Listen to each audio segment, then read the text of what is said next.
Subscribe कीजिए शुभ take video channel को and press कीजिए बेल आइकन ताकि आपको मिल सके लेटेस्ट टेक टॉपिक सबसे पहले। तो स्वागत है आपका शुभ टेक वीडियो चैनल के एक और नए वीडियो में, एक और नए टॉपिक में। दोस्तों इस टॉपिक में मैं आपसे बात करूंगा 4GB 8GB 16GB या फिर 32GB आखिर कितने रैम एंड रोम आपके स्मार्टफोन में होने चाहिए फाइनली।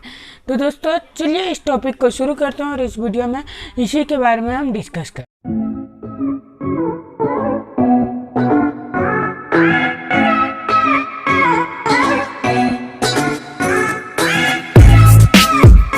मतलब आज आप देखिएगा फ्लेक्सिबिलिटी स्मार्टफोन में तो किसी में 4GB स्मार्टफोन, किसी में 8GB, किसी में 16GB, किसी में 32GB, तो किसी में कुछ, यानी कि इतने सारे स्मार्टफोन एकदम भरे पड़े हैं मार्केट में। इतने सारे स्मार्टफोन तेज़ी से लॉन्च हो रहे हैं, तेज़ी से आ रहे हैं। तो दोस्तों तेज़ी से आ रहे हैं तो लोग कंफ्यूज हो जा रहे हैं कि हाँ कितने रैम का स्मार्टफोन हमें लेना चाहिए। और लोग ये भी सोच रहे हैं कि हाँ 4GB का 8GB का चाहे लोगों के मन में ये भी चलता है कि हम जितने ज़्यादा रैम का और जितने ज़्यादा रोम का स्मार्टफोन लेंगे उतना फास्ट और उतना अच्छा हमारा स्मार्टफोन चलेगा, हमारे स्मार्टफोन की लाइफ उतनी अच्छी रहेगी। ठीक, तो ऐसे बहुत सारी चीज़ें लोगों के अंदर चलते हैं और लोग ऐसे चीज़ों में पड़ जाते हैं। और कभी कभी लोग लाखों रुपए खर्च करते हैं एक स्मार्टफोन को लेने के लिए। क्योंकि उसमें 16GB का रैम मिल रहा है इसलिए। तो आज के वीडियो में मैं इसी के बारे में बात करूँगा कि आखिर कितना मिनिमम रैम होना चाहिए, कितना मिनिमम रोम होना चाहिए। तो दोस्तों पहला बात कि सिर्फ कोई भी किसी भी एक फैक्टर पे मोबाइल डिपेंड नहीं करता। अगर कोई भी आप नया मोबाइल लेते हैं तो किसी भी एक फैक्टर पे डिपेंड होकर मत लीजिए। किसी भी एक फैक्टर पे डिपेंड नहीं होता मोबाइल, यानी कि हाँ इतना। पहला बात तो आप अपना यूज़ देखिए। मैंने बताया कि स्मार्टफोन बाइंग गाइड में भी मैंने ये चीज़ बताया कि पहला बात तो आप अपना यूज़ देख के लीजिए कि आपका क्या यूज़ है। अगर आपको जो चीज़ ज़्यादा पसंद है वो चीज़ उसमें मिल रहा है तो आप लीजिए, वो बात सबसे अच्छा है। दूसरा बात, किसी भी एक चीज़ को देख के नहीं, हाँ कैमरा अगर उसमें ज़्यादा मेगापिक्सल का मिल रहा है 64 मेगापिक्सल, इतना मेगापिक्सल, उतना मेगापिक्सल, तो इसी कैमरा का स्मार्टफोन लेंगे हम क्योंकि इसमें 64 मेगापिक्सल का कैमरा मिल रहा है। और भी बहुत सारी चीज़ें हैं, ये इसमें हमको इतना मिल रहा है तो हम यही लेंगे, वो हम इसमें हमको इतना मिल रहा है तो हम वही लेंगे। तो ये सारी चीज़ें जो हैं गलत है किसी भी एक फैक्टर पे। इसी तरह स्मार्टफोन का सिर्फ रैम पे डिपेंड नहीं करता है स्मार्टफोन, और भी बहुत सारे चीज़ों पे डिपेंड करता है कि स्मार्टफोन को कैसा बनाएगा, कैसे वो रैम पे भी, रोम पे भी, प्रोसेसर पे भी, बैटरी पे भी, चार्जिंग पे भी, हर चीज़ों पे डिपेंड करता है कि स्मार्टफोन आखिर ऑल ओवर कैसा होने वाला है। तो एक चीज़ पे हम माइंड करके नहीं ले सकते हैं, पहला बात। और दूसरा बात एक क्या है कि हम अगर मान लीजिए एक 16GB रैम वाला फ़ोन ले भी लेते हैं कि हाँ 16GB का रैम का मुझे एक फ़ोन चाहिए, ठीक, और उतने रैम का, उतना पावर वाले रैम का हमें करना क्या है। सबसे बड़ा बात उतना हमें करना क्या है।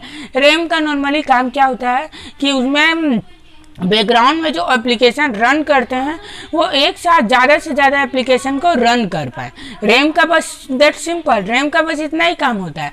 तो हमको ये देखना है कि रैम को, जब भी हम रैम को चूज करें, स्मार्टफोन के रैम को चूज करें कि स्मार्टफोन का रैम कितना होना चाहिए, तो हमें ये देखना चाहिए कि हम एक साथ कितने एप्लीकेशन चलाते हैं, एक साथ कितने एप्लीकेशन चलाते हैं।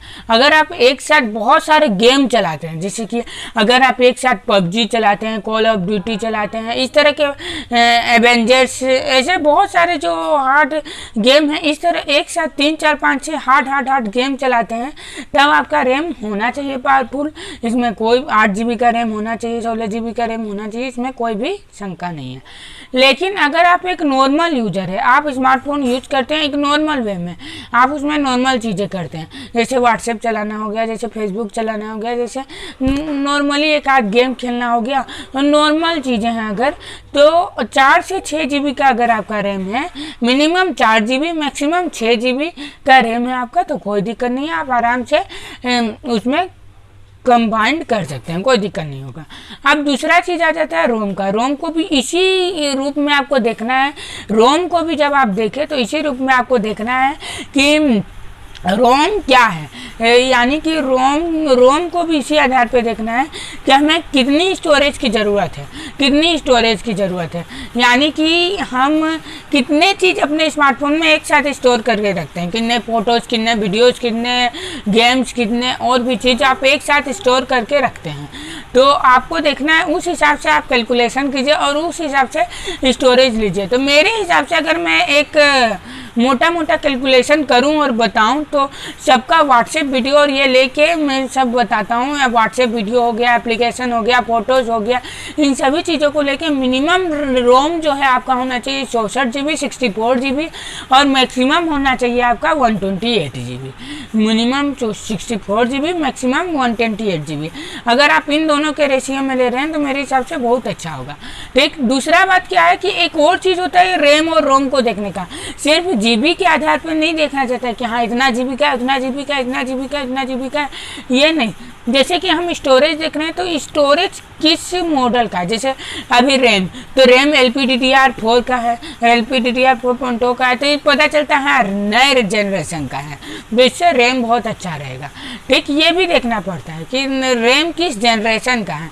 उसी तरह रोम को भी देखना पड़ता है कि ये किस जनरेशन का है, क्योंकि रोम का स्टोरेज तो काम होता है कि वो ज़्यादा से ज़्यादा चीज़ों को स्टोर करे, उससे भी ज़रूरी काम होता है कि उसका रीडिंग और राइटिंग स्पीड जो है वो स्पीड रहे। रीडिंग और राइटिंग स्पीड जो है पूरा फुल स्पीड रहे, यहाँ स्पीड रहे। अगर वो स्लो रहेगी तब भी दिक्कत होता है, तो ये भी एक दिक्कत है। तो इस आधार पे आप देखिए और उसके बाद किसी रैम और रोम को चूज कीजिए।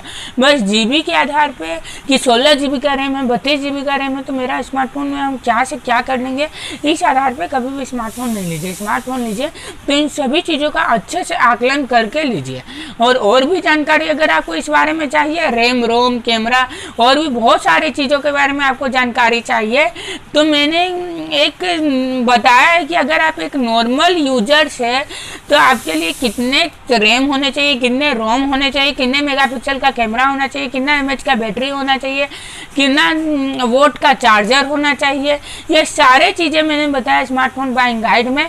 आप स्मार्टफोन बाइंग गाइड स्पेस शुभ टेक वीडियो सर्च मारिएगा तो आपको मेरे चैनल में मिल जाएंगे वो वीडियो। इसके अलावा मैंने ये भी बताया कि अंडर 7K से लेकर अंडर 20K तक के अंदर में आप अगर स्मार्टफोन लेते हैं तो उसमें आपको क्या क्या से स्पेक्स मिलने चाहिए, यह भी मैंने बताया। तो आप उस वीडियो का भी मदद ले सकते हैं, तो उसमें और भी सारी चीज़ों के बारे में पता चल जाएगा। इसमें मैंने सिर्फ रैम और रोम के बारे में बताया। तो मैंने इसी के बाद तो आई होप आपको वीडियो अच्छा लगा होगा। वीडियो अच्छा लगा तो वीडियो को लाइक कीजिए, शेयर कीजिए इस वीडियो को और लोगों के साथ, सब्सक्राइब कीजिए शुभ टेक वीडियो चैनल को, बेल आइकन जरूर दबा लीजिए ताकि आपको मिल सके लेटेस्ट टॉपिक। सबसे पहले नीचे कमेंट करके बताइए कि आपको मेरे वीडियो कैसे लगते हैं। हम ना फीडबैक दीजिए कि मैं अपने बोलने की क्वालिटी, प्रेजेंटेशन और एडिटिंग में कितना सुधार कर सकता हूँ, मैं इसे तुरंत इम्प्रूव करूँगा। हमें मिलता हूँ आपसे नेक्स्ट